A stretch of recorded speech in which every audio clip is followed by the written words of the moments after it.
Wel, bod da, croeso i'r Oedfa bore yma, yn gweld bod yr Oedfa da'n Oedfa'r Emyr, a ni'n dymuno bydd Duw yn defnyddio Emyr bore yma wrth i fe'n arwen ni. Bendithio ni hefyd wrth i ddod am gair yr arglwydd gyda'n gilydd. Codiadau wedi bod ar y sgrin, y gweithgareddio'r wythnos fel arfer. Cofiwch am y cwrdd gweddi nos Fawrth, eto ryw gyfarfod hybrid, croeso chi ymuno ar Zoom, neu ni'n cyfarfod yn y cefn fan hyn hefyd mewn stafell fideo gynadleddau am 7:45. Yn braf iawn cael eich cwmni chi ar nos Fawrth gyfer y cwrdd gweddi. Dwi'n meddwl bod unrhyw gweddiadau eraill mewn gwirionedd, ond mae'r Oedfa pnawn am 5 os dwi'n mynd, a bydd Emyr yn arwen ni yn y cyfarfod hynny eto. Na i ddarllen jyst ambell i adnodau o'r Salm 71. Yno ti arglwydd, y ceisiais loches, na fydded cywilydd arnaf byth. Yn dy gyfiawnder, gwared ac achub fi, trod y glist ataf, ac arbed fi. Bydd yn graig noddfa ni, yn amddiffynfa i'n cadw, oherwydd ti yw fy nhaig a'n hamddiffynfa. Yw'ch chi droi at Dduw mewn gweddi.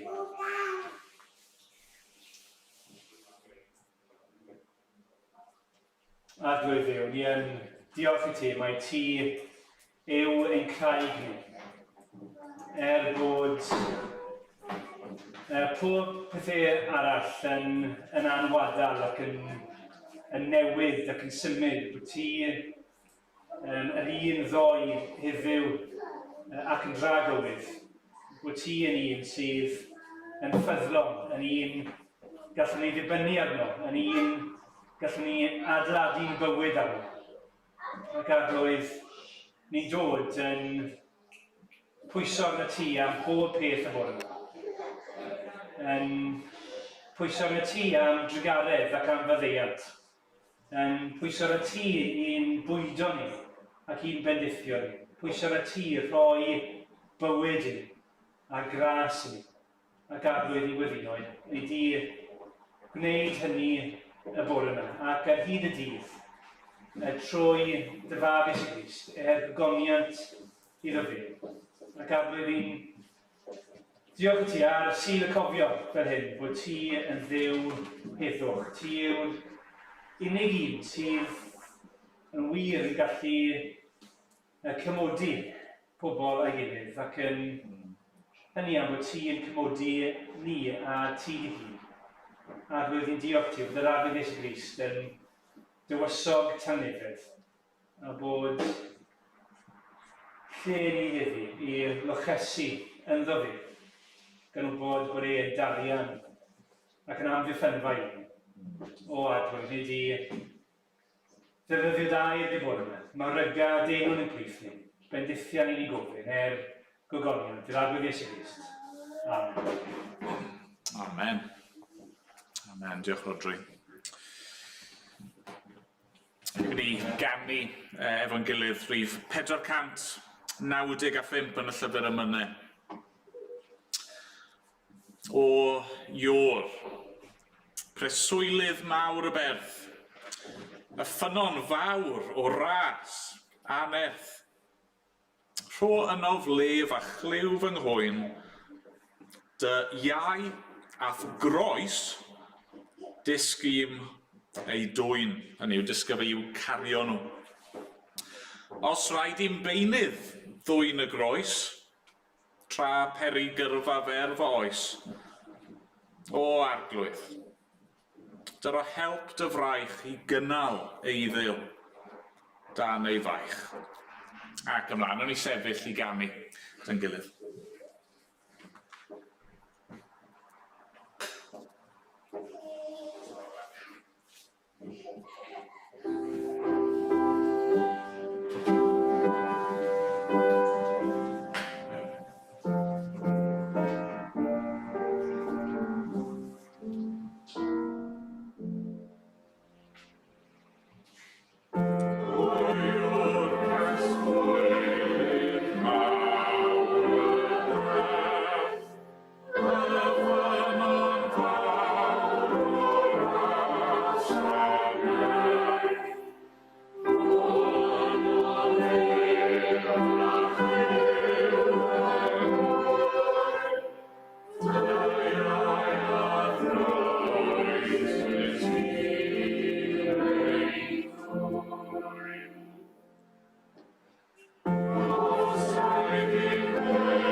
Ni'n mynd i ddarllen o air Duw gyda'n gilydd. A ni'n troi'r bore yma at Luc pennod 14. Edrych ar, wel, mae yna 2 ddameg yn yr adran sydd dan sylw'r bore yma. Luc 14, a na i ddarllen adnodau 25 i 33. Luc 14, dechrau yn adnod 25. Yr oedd tyrfaoedd niferus yn teithio gydag ef. A throes a dweud wrthynt, os daw rhywun ata fi, heb gasau ei dad ei hun, a'i fam, a'i wraig, a'i blant, a'i frodyr a'i chwiorydd, a hyd yn oed ei fywyd ei hun, ni all fod yn ddisgybl i mi.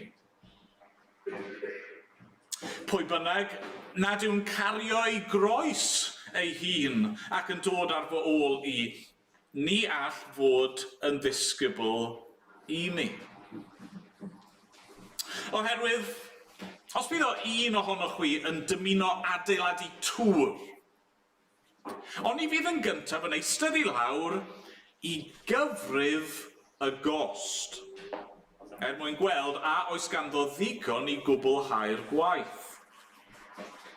Onid fe all ddigwydd iddo osod y sylfaen ac wedyn fethu gorffen. Nes bod pawb sy'n gwylio'n mynd ati i'w watwar gan ddweud dyma rywun a ddechreuodd adeiladu ac a fethodd orffen.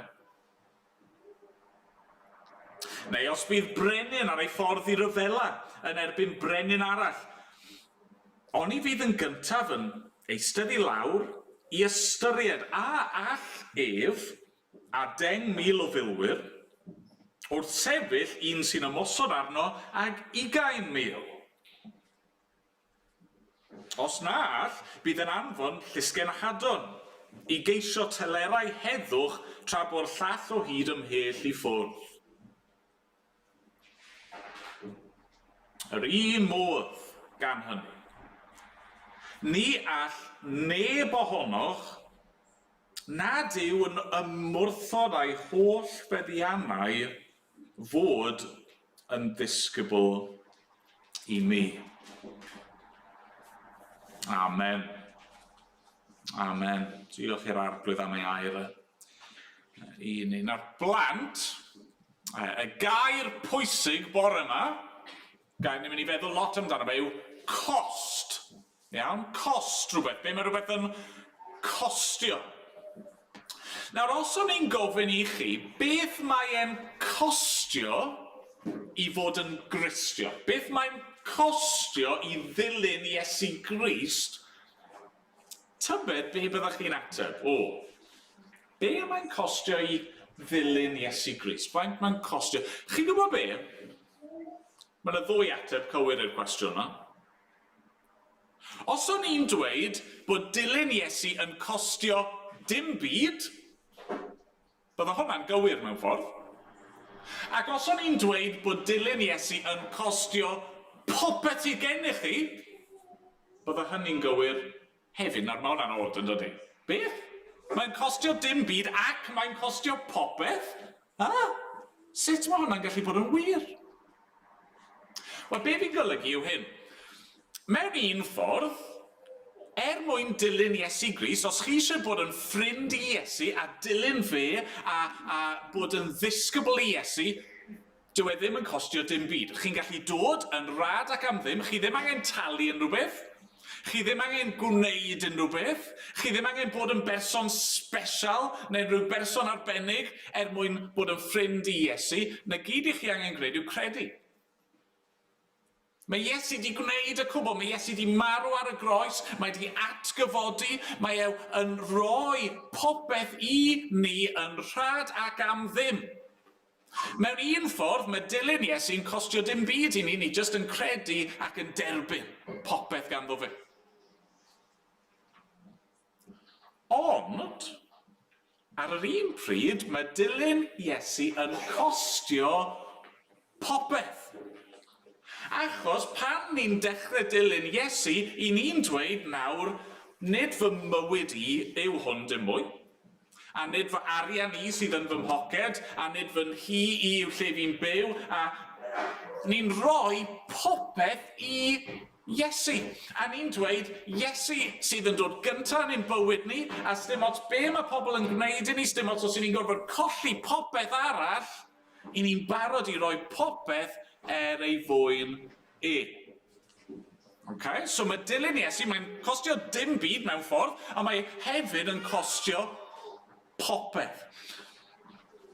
A bore yma, be mae Iesu'n dweud wrtho ni, yw bod angen i ni feddwl, ydyn ni wedi cyfru'r gost. Iawn?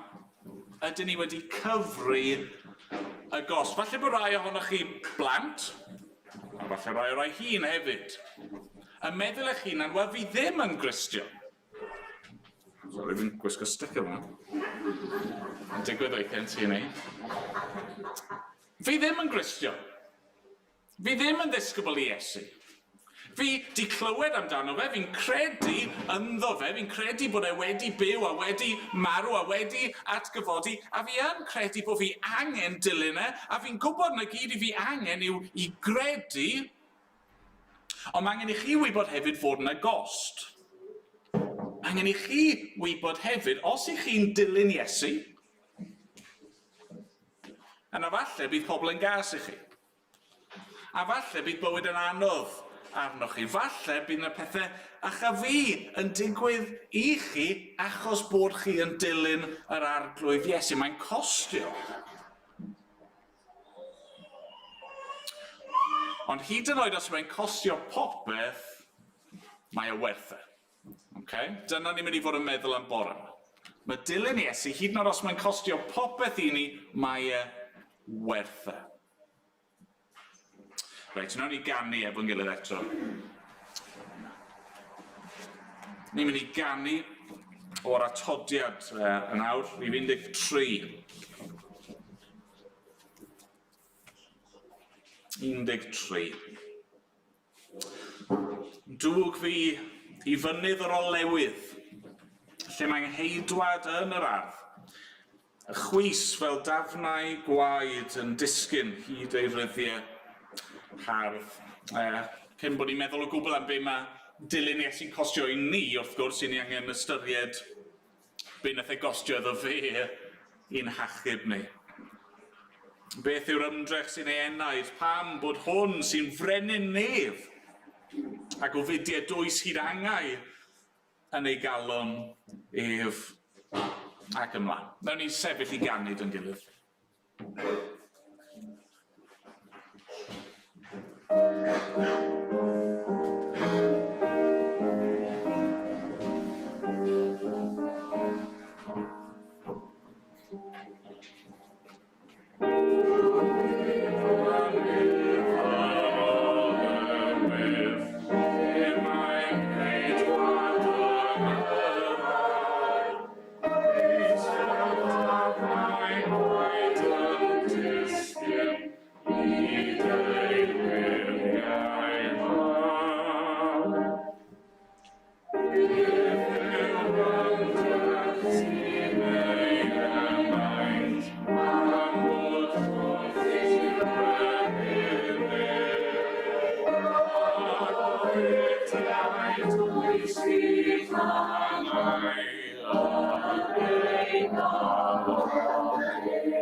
Gadwch ni wyddïod yn gilydd.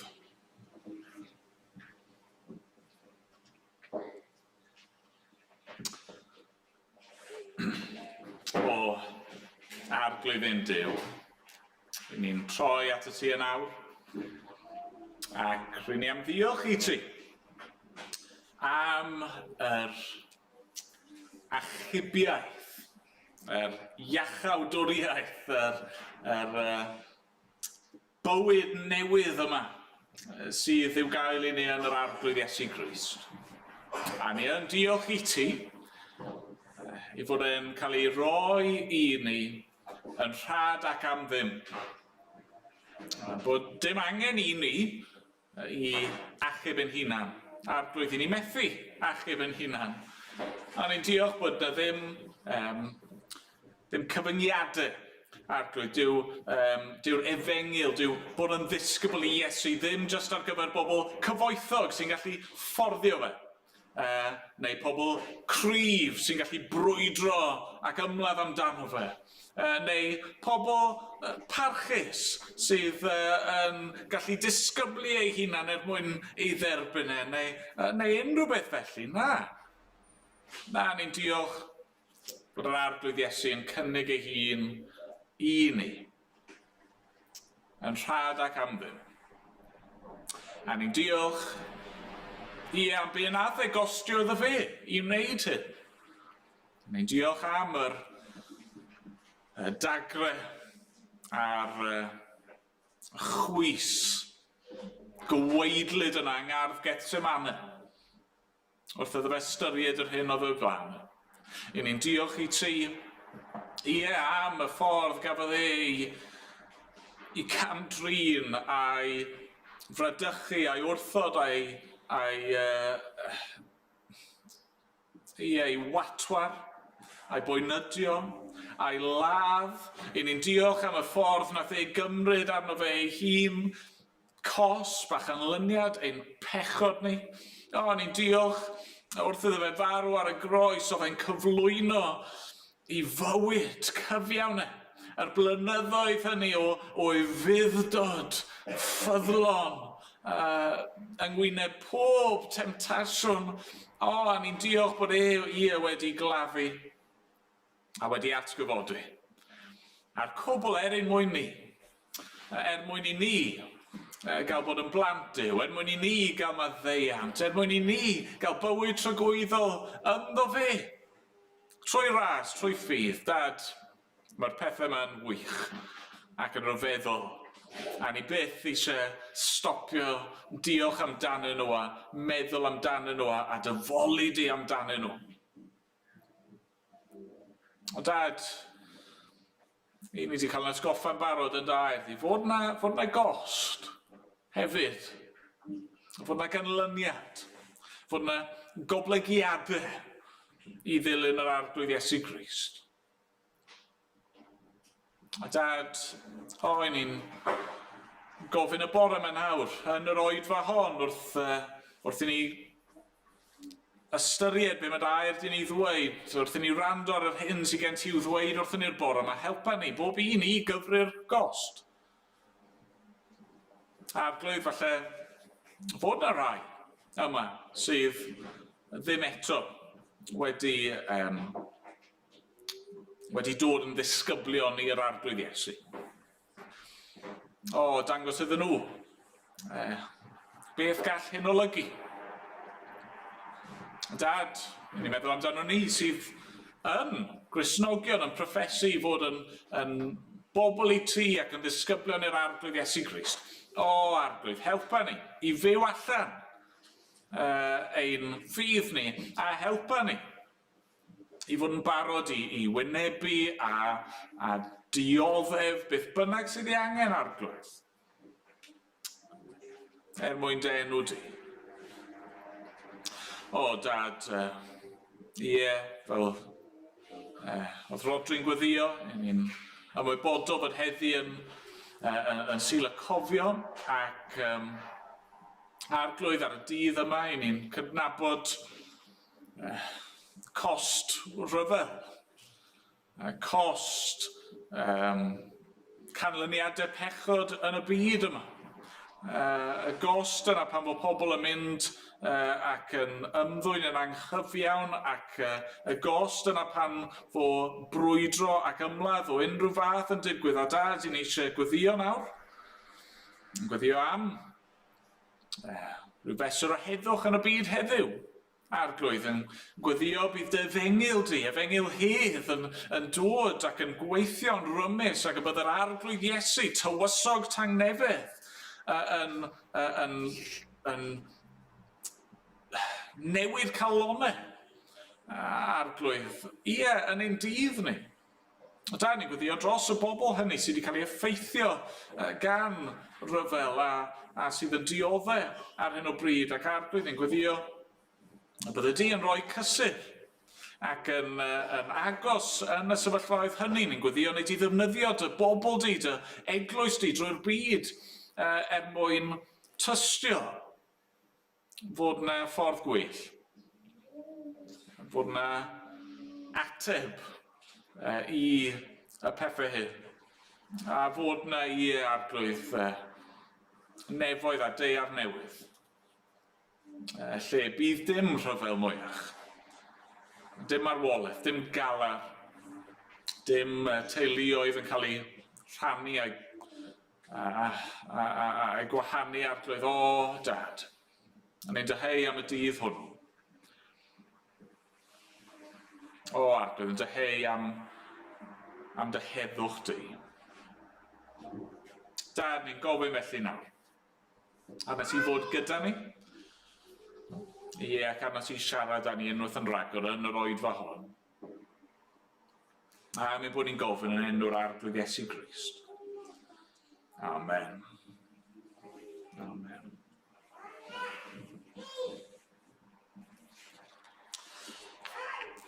Amen. Ganon ni rhif 43 yn yr atodiad.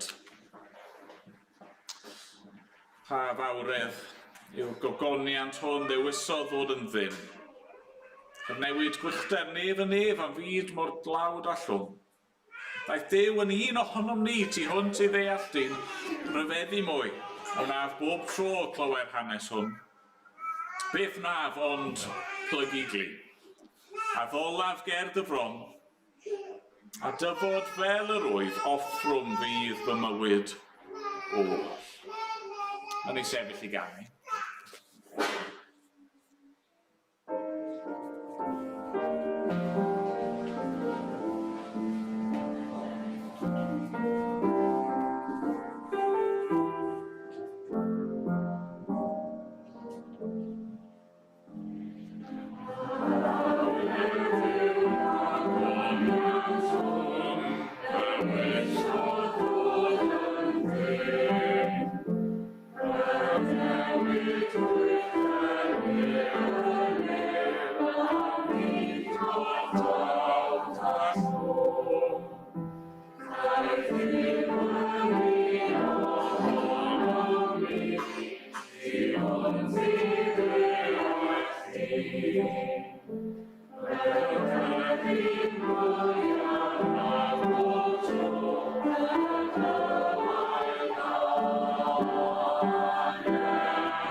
A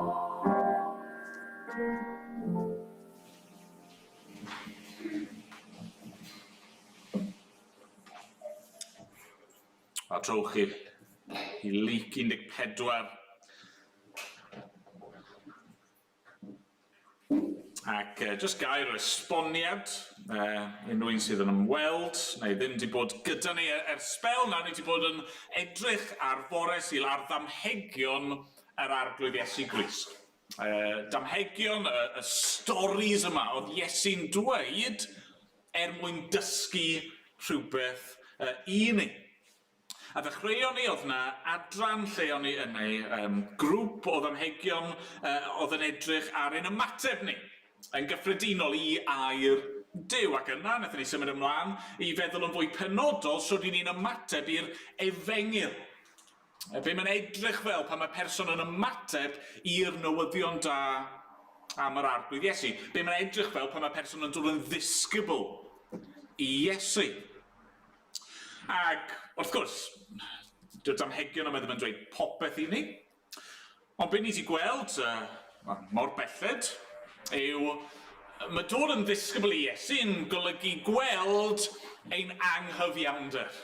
Hynny yw gweld ein pechod, gweld ein hangen, gweld bod ni'n methu cyfiawnhau'n hunan mwyn bod yn dderbyniol gan Dduw a'r cwbl ni'n gallu gwneud yw edifarhau a chredu. Ni wedi gweld fod dod yn Gristion yn golygu trysori Iesu. Darganfod mae fe yw y trysor gorau sydd. A nawr bore yma ni'n mynd i edrych ar elfen arall neu rhan arall o'r darlun, sef yr angen i gyfri'r gost. Os chi eisiau bod yn Gristion, os chi eisiau bod yn ddisgybl i'r arglwydd Iesu Grist, yn gyntaf, meddai fe, mae angen i chi gyfri'r gost. A mae hyn mor bwysig yn dydi. Falle wnaethoch chi sylwi ar ddechrau'r darlleniad, y cyd-destun fan hyn, mae yna dyrfaoedd niferus yn teithio gyda Iesu ar y pwynt yma. Mae'n gallu bod yn rwydd anghofio hynny yn dydi.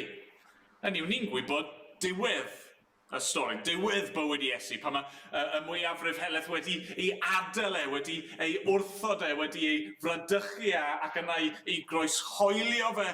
Ond wrth gwrs, oedd yna gyfnodau lle oedd lot o bobl yn dilyn Iesu. Oedd yna gyfnod lle roedd nid jyst tyrfaoedd, ond tyrfaoedd niferus yn heidio mwyn gwrando ar yr arglwydd Iesu Grist. Ac fi'n siŵr, pan ni'n clywed hynny, ni'n meddwl yn well, gret. Yr holl bobl yma eisiau dilyn Iesu, nag yw hynny'n wych. Fel pobl ni'n hoffi tyrfaoedd yn dydyn ni. Hynny yw, mae llawer brafiach fan hyn yn dydi ar ddi Sul pan mae'r oedfa'n llawn. Ni'n teimlo bod yna rhyw awyrgylch brafiach pan mae'r stafell yn llawn dop. A fan hyn, tyrfaoedd niferus, loads o bobl eisiau dilyn Iesu, gret! Ond chyma be, tro ar ôl tro, pan mae'r tyrfaoedd yn chaso ar ôl Iesu, mae'n dweud wrthyn nhw. Mae'n ei herio nhw. Os chi eisiau fy nilyn i, mae'n y gost. Peidiwch dilyn fi jyst mwyn gweld rhyw arwyddion mawr. Peidiwch dilyn fi jyst achos chi'n gobeithio cael rhywbeth i'w fwyta. Peidiwch meddwl jyst achos bod chi'n gallu dod at fi yn rhad ac am ddim, bod na ddim cost i fy nilyn i. A mae'n holl bwysig bod ni'n sylweddoli hyn y bore yma. Os nag i chi'n Gristion, mae eisiau chi ddeall. Mae eisiau chi ddarllen y small print fan hyn.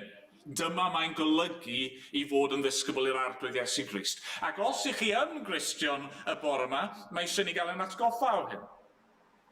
A meddwl i'n hunan, i ba raddau mae dilyn Iesu yn costio i fi o ddydd i ddydd. Ac os yw e ddim yn costio rhyw lawer i fi, pam?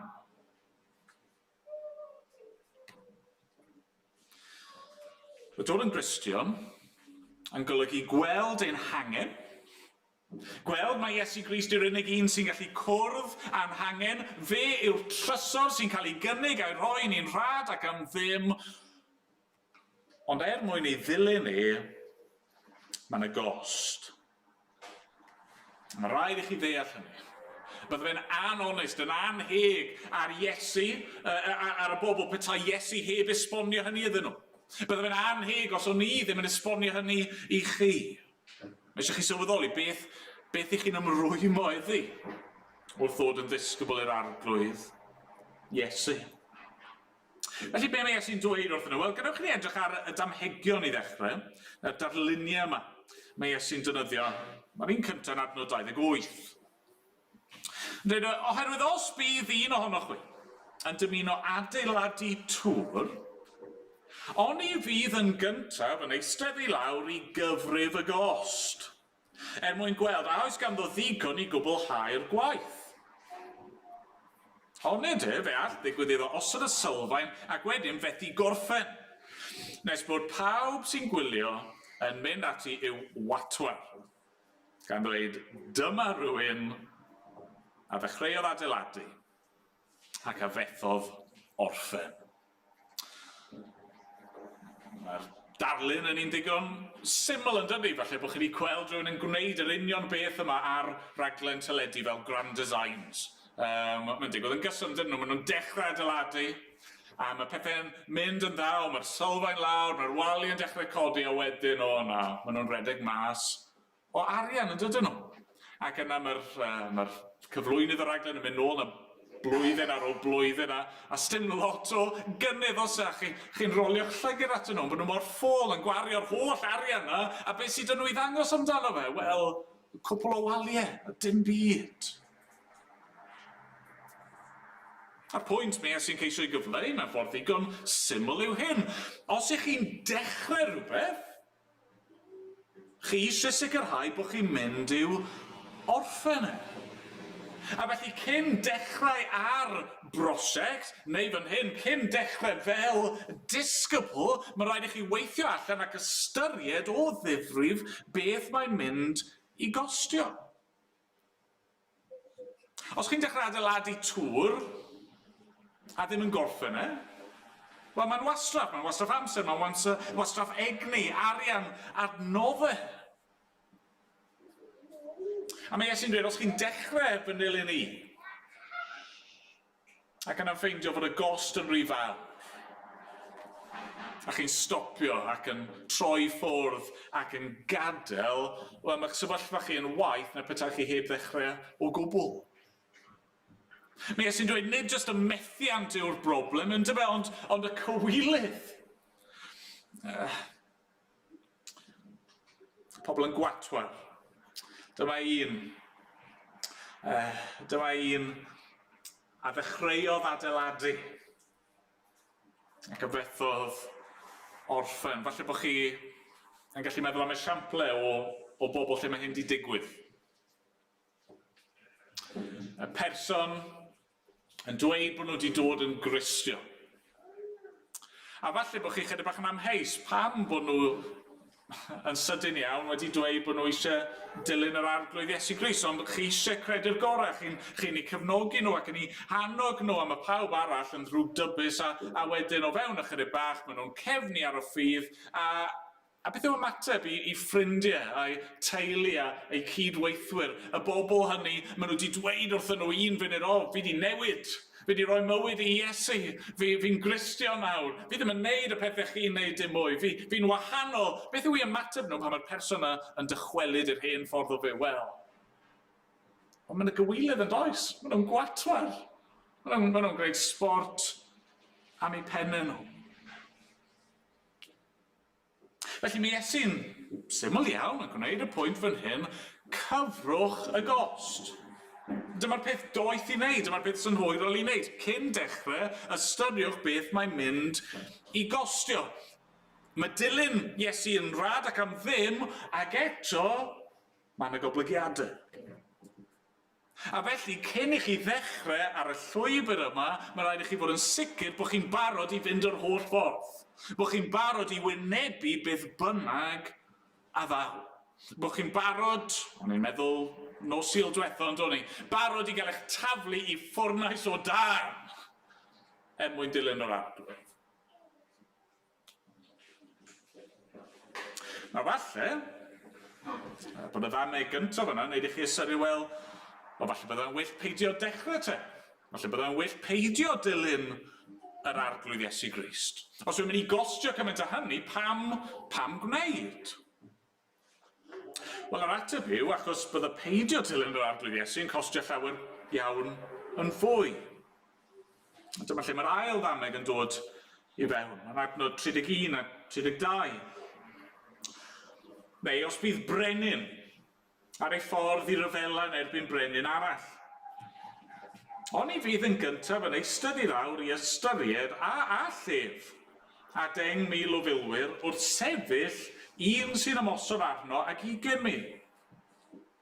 Os na all, bydd yn anfon llusgen hadwn i geisio telerau heddwch tra bo'r llall o hyd ymhell i ffwrdd. A mewn yn deg i mi ddweud, mae'n y dipyn o anghytuno am sy'n bydd ddehongli geiriau'r arglwydd fan hyn. Fi'n credu mae'r pwynt mae'n gwneud yw hyn. Yn yr ail ddameg yma, does dim dewis os e.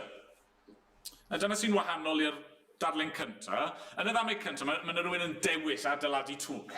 Does dim rhaid iddyn nhw, maen nhw'n dewis gwneud, felly cyfrwch y gost. Fan hyn, does na ddim dewis os e. Mae gennych chi'r brenin yma, a mae yna ymysodiad yn mynd i ddod yn ei erbyn e. Ac mae'n mynd i gostio felly naill ffordd na'r llall, yn dydy? Os yw'n mynd i ymladd, fe fydd yna gost, wrth gwrs. Os yw'n aros lle mae e, fe fydd yna gost. Hefyd yn wir, y tebyg yw, os nag os rhywbeth yn digwydd, bydd e'n colli popeth, achos mae'r brenin yma arall yna llawer cryfach nag yw e.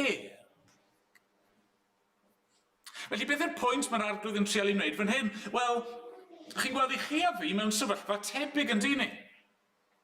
Mae'r Beibl yn dweud fod na frenin. Brenin y bydysawd. Yr arglwydd Iesu Grist ei hun. Fe yw y barnwr. Fe yw'r un sydd yn nesau. Mae'r dydd yna'n agosau. Dydd y farn. Y dydd pan bydd rhaid i ni roi cyfrif am y ffordd i ni wedi byw.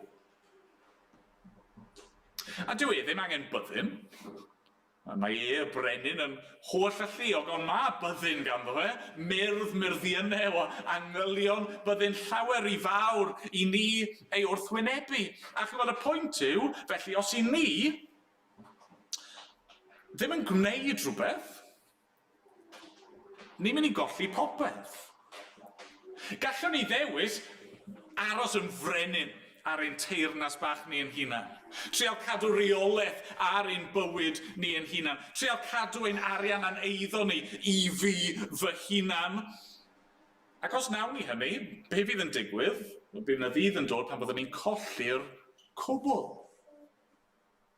A felly be mae Iesu'n gweud yw na, yn y sefyllfa yna, mae'r brenin doeth yn dweud, sa'i gallu ennill y frwydr yma, mae llawer gwell i fi i geisio telerau heddwch a dod yn rhan o deyrnas y brenin mwy yma. A dyma i ni angen gwneud.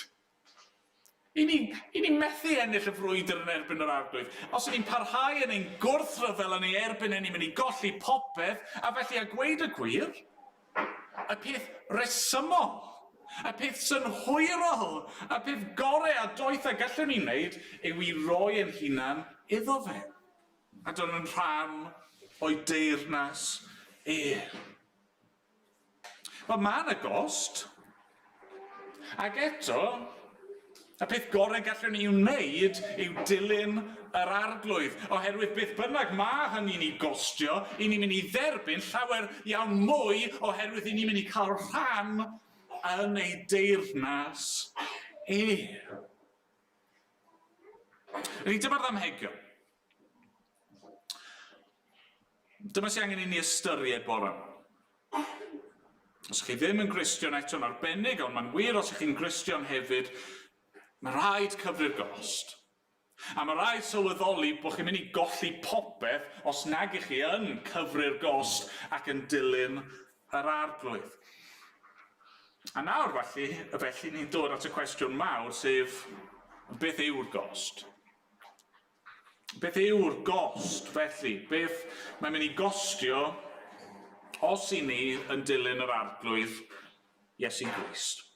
A mae'r arglwydd yn rhoi y gost I ni mewn tair brawddeg, yn dydy. Yn gyntaf, adnod 26. Os daw rhywun ata fi, heb gasau ei dad ei hun, a'i fam, a'i wraig, a'i blant, a'i frodyr a chwiorydd, a hyd yn oed ei fywyd ei hun, ni all fod yn ddisgybl I mi. Dyna mae'n mynd I gostio.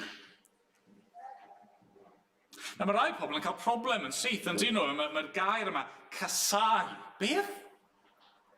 A mae'n swnio'n od i'n clustio ni. Mae'n swnio'n rhyfedd, achos wedi'r cyfan, mae'r arglwydd Iesu yn dweud wrthyn ni bod ni fod I ganu pobl. Wir, mae'n dweud wrthyn ni bod ni garu ein gelynion ni. Felly, pam yn hyn bod e'n dweud bod rhaid I ni gasau? Wel, casau'r pobl sy'n mwy agos ato ni. Doedd mae'n gwneud sens, ydy e? Wel, y ffordd gorau I ddeall hyn yw, yn y Beibl, weithiau, mae'r gair casau yn cael ei ddefnyddio fel gwrthgyferbyniad, fel contrast I caru. Hynny yw, os chi'n caru un peth, yna gallech chi ddweud bod chi'n casau rhywbeth arall. Fi'n caru hwn ac felly fi'n casau hwn, mewn cymhariaeth, mewn contrast.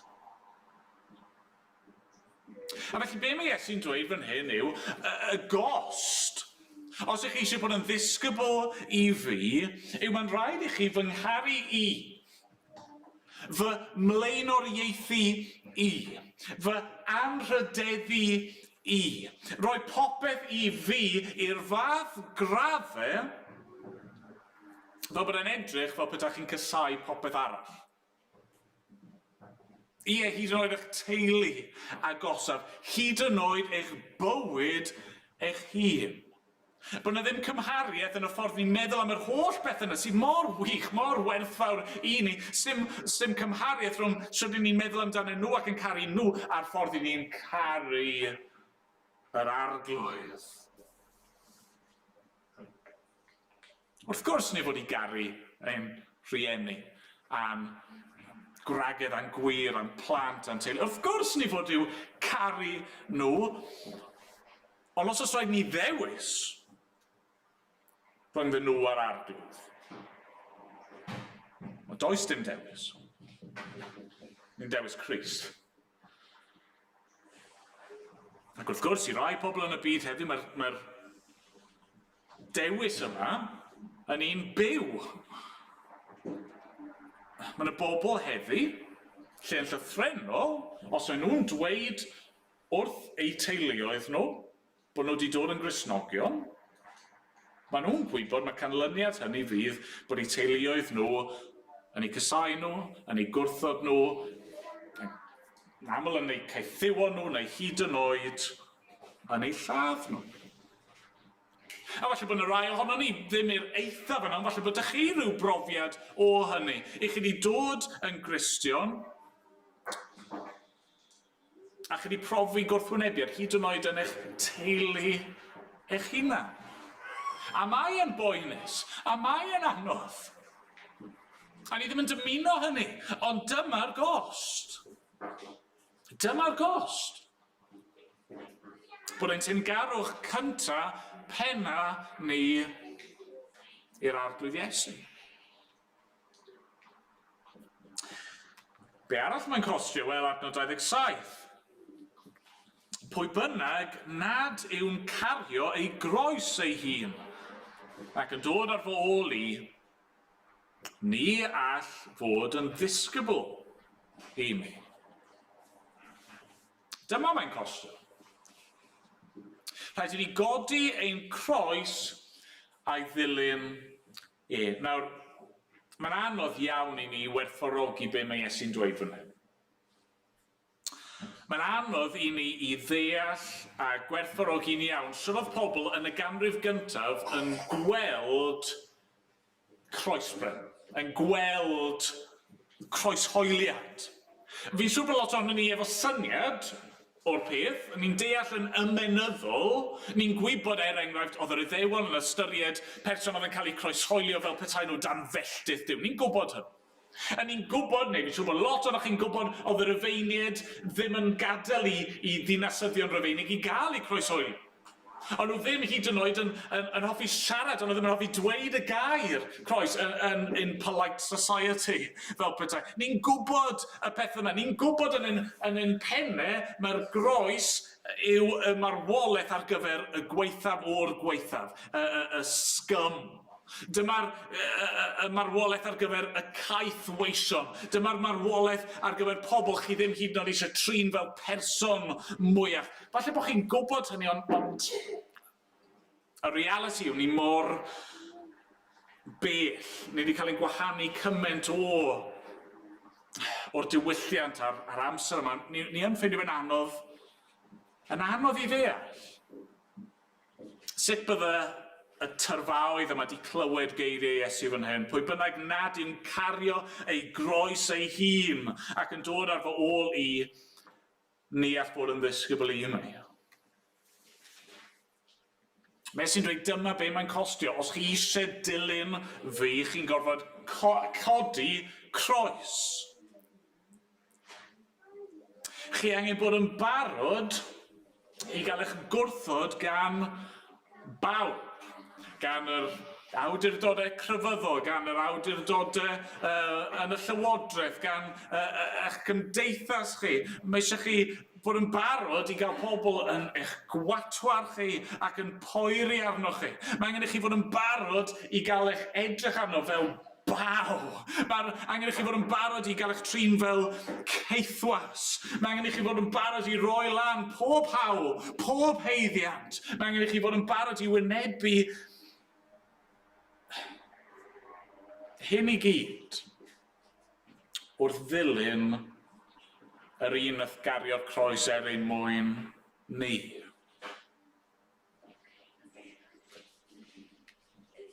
Ac yna mae Iesu'n gorffen yn dydi yn adnod 33. Rhy modd gan hynny. Ni all neb ohonoch nad yw'n ymwrthod a'i holl feddiannau fod yn ddisgybl i mi. Dyma be mae'n costio. Nawr, be mae Iesu'n golygu fan hyn? Ambell dro, mae'n amlwg fod y geiriau yma i'w cymryd yn llythrennol. Mae yna adegau lle mae Iesu'n dweud wrth bobl bod rhaid iddyn nhw i werthu popeth mwyn bod yn ddisgybl iddo fe. Hynny yw dangos mewn ffordd bod ei arian a'i heiddo a'i statws nhw ddim yn ddew arnyn nhw mwyach, ond bod nhw yn mynd i'w ddilyn. Mae yna bobl heddi falle, sydd yn teimlo yr arglwydd yn gosod y gair yma ar eu calon ac yn teimlo bod yn iawn iddyn nhw i roi lan i holl meddiannau nhw. Wel, iawn.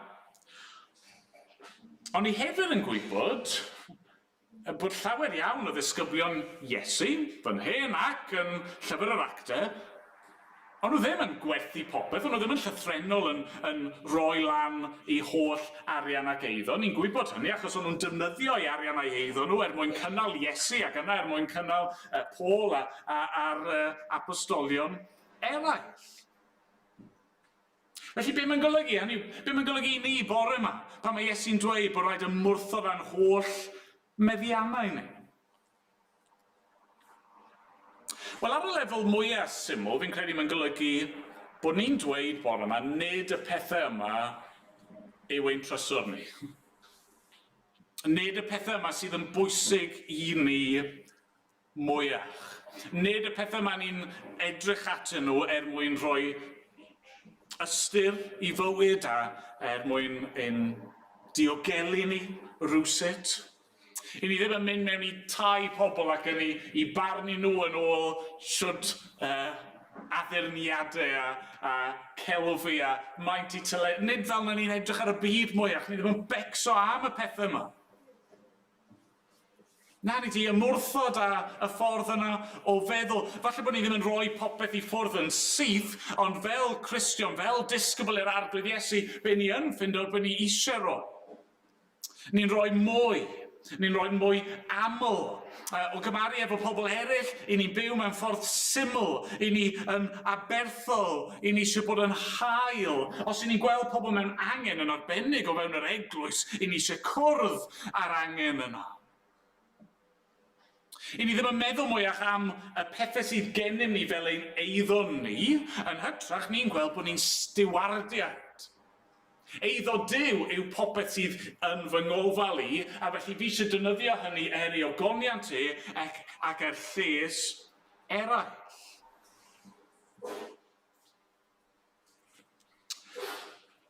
Ond mae hefyd ar lefel mwy yn golygu parodrwydd i golli popeth.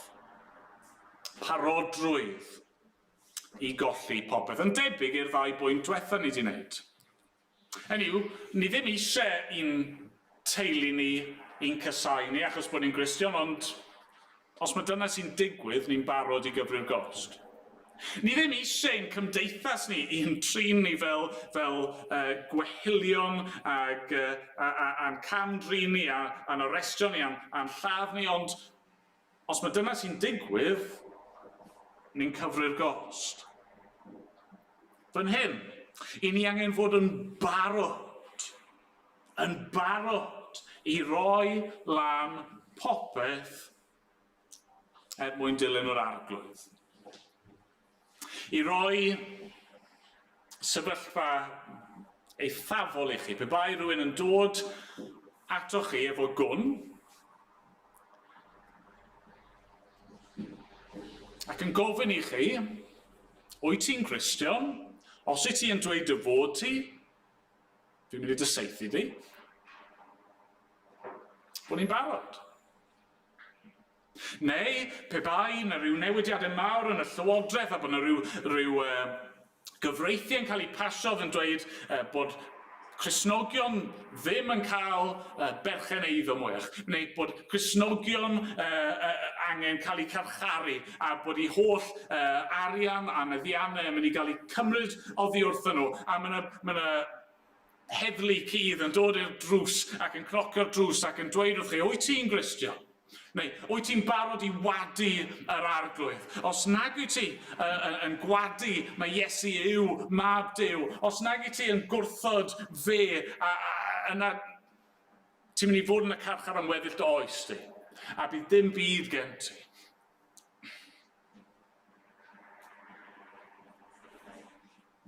So byddwch chi'n ateb?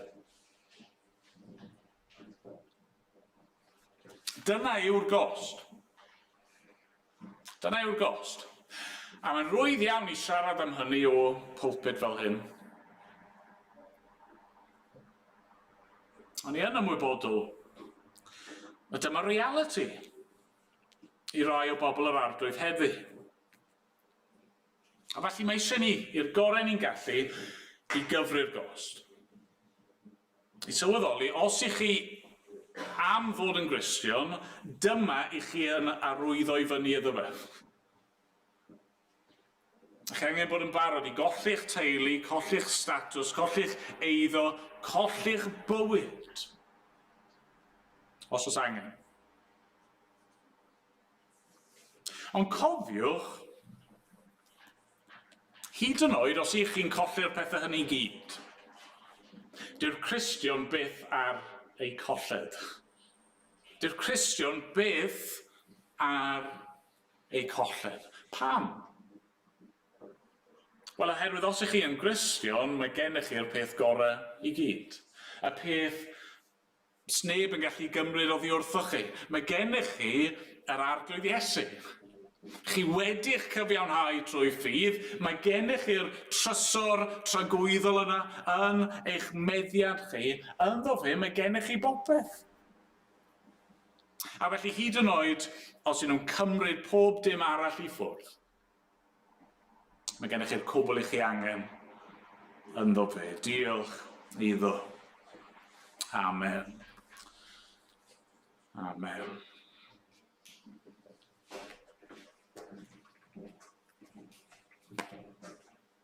ni'n mynd i ganu o'r llyfr yma wrth i ni orffen.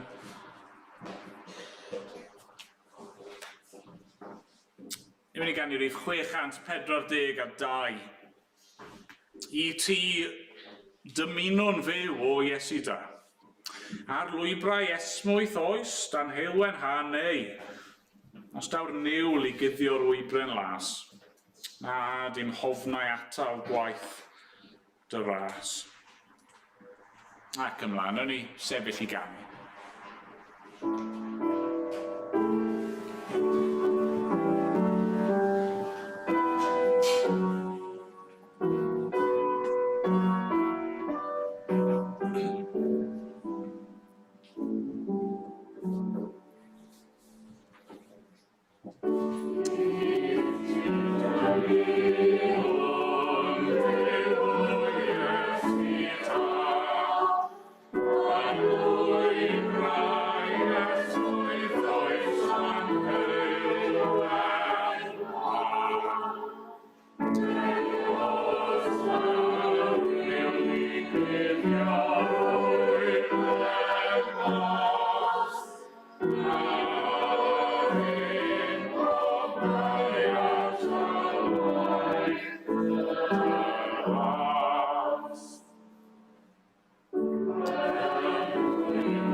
Newyddio. Arglwydd, ni'n gofyn am dy gymorth i nawr, dy'r pethau yma ddim yn rwydd i ni. Maen nhw'n mynd yn erbyn falle ein greddfe ni. Dad, ni'n gwybod bod y tyrfaoedd niferus yna, oedd ar un adeg yn dilyn yr arglwydd Iesu Grist, bod nhw wedi cyfri'r gost yn rhy fawr a wedi adael e. Ac Dad, ni'n gofyn nawr am dy gymorth di. Arglwydd, helpa ni i fod i gyfri yn iawn, yn gywir. Helpa ni i fod yn onest, Arglwydd, a helpa ni yn dy nerth di. i dy geisio di ac i ddyfal barhau hyd y diwedd os gweli di fod yn dda. O, Dan, ni'n diolch i ti am dy gariad di yn yr arglwydd Iesu Grist. A ni'n cyflwyno'n hunan nawr i thofal di, yn ei enw e. Amen.